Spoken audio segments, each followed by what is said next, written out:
कुठे चाललोय माहितीये का? चला आम्ही चाललो आहे येवले सरांच्या तेलघाण्यावर.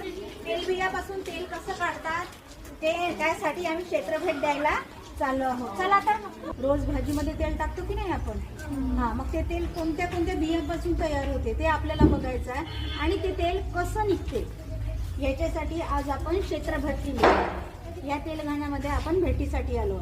बघायला आवडेल का तुम्हाला? येवले सर आहे ते येवले सर आपल्याला प्रात्यक्षिक दाखवणार आहे. ठीक आहे, चल बघूया. शांतपणे बघायचं आपल्याला. तेलघाण्याची मशीन आहे.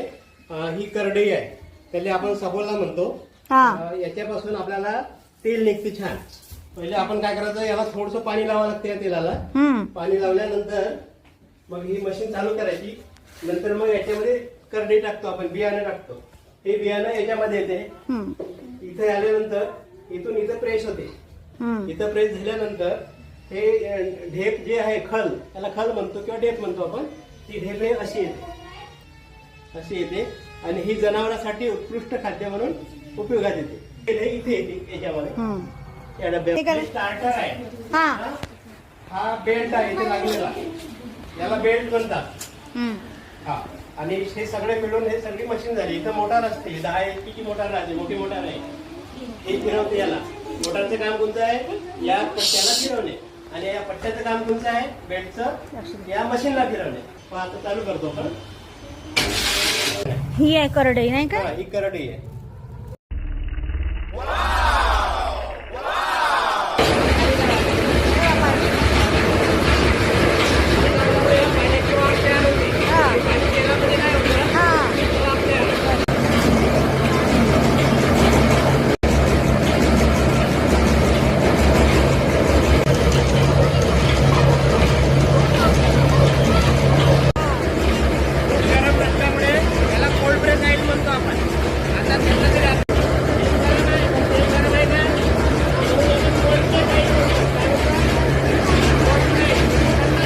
आम्ही कुठल्याच प्रकारचं काही फिल्टर वगैरे करत नाही. कुठल्याच प्रकारच्या मशीनने फिल्टर करत नाही. कारण मशीन मध्ये केलेलं फिल्टर हे याच्यातले जे घटक आहे ते घटक नष्ट होतात.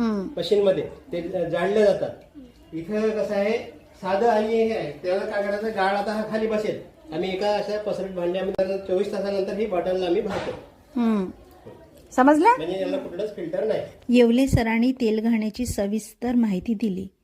त्यानंतर परत कोणकोणत्या तेलबियापासून तेल काढले जाते याचीही माहिती देण्यास मी सुरुवात केली. जसे की खोबरा, मोहरी, शेंगदाणा, जवस आणि तीळ, सोयाबीन, सूर्यफूल.